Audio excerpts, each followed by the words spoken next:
વાત કરીશું સુરતની। સુરતના વરાછા વિસ્તારમાં ગેરકાયદે ગર્ભપાત કરવાના મામલે આખરે આરોપી દબોચાયો છે। મમતા હોસ્પિટલમાં આરોગ્ય વિભાગે પાડેલા દરોડા બાદ વરાછા પોલીસ મથકમાં ગુનો દાખલ થયો છે।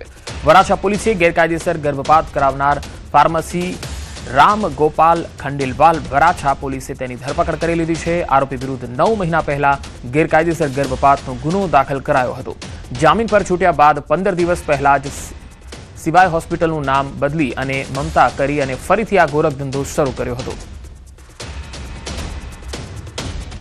સુરતના વરાછા વિસ્તારમાં મમતા હોસ્પિટલમાંથી ગેરકાયદેસર ગર્ભપાત અને ગર્ભ પરીક્ષણનો મામલો સામે આવ્યો હતો। આરોગ્ય વિભાગે દરોડા પાડ્યા હતા, પણ આ હોસ્પિટલમાં કામ કરતો રામ ગોપાલ ખંડેલવાલ ભાગી છૂટ્યો હતો। જો કે વરાછા પોલીસમાં આ બાબતે ગુનો દાખલ થયો હતો। આરોપીની ગઈકાલે મોડી રાત્રે ધરપકડ કરવામાં આવી છે। તેના વિરુદ્ધ હવે કાયદેસરની કાર્યવાહી કરવામાં આવશે। મહત્વની વાત છે કે ગોપાલ ખંડેલવાલ છે કે જે 2025ના નવેમ્બર મહિનામાં આ જ જગ્યા ઉપર સિવાય હોસ્પિટલ નામથી હોસ્પિટલમાં ગેરકાયદેસર ધંધો કરતો હતો।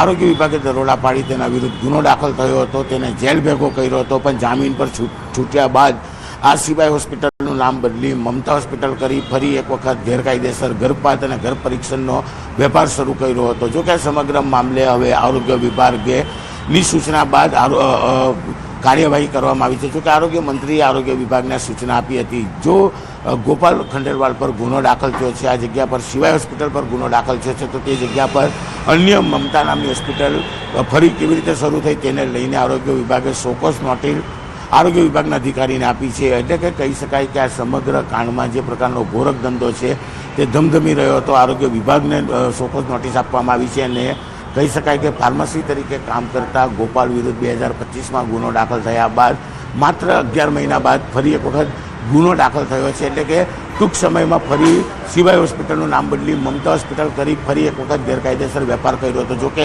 દરોડા દરમિયાન 3 મહિલાઓ ત્યાંથી મળી આવી હતી। એક મહિલા ભાગી છૂટી હતી અને 2 મહિલા હાલ સિવિલમાં સારવાર હેઠળ છે। બંને મહિલાઓ મહારાષ્ટ્રથી ગર્ભપાત અથવા તો ગર્ભ પરીક્ષણ કરવા આવ્યા હોવાની વિગતો પણ સામે આવી છે। કેમેરામેન જીગર ગુગલ સાથે કીર્તિશ પટેલ, ન્યૂઝ 18।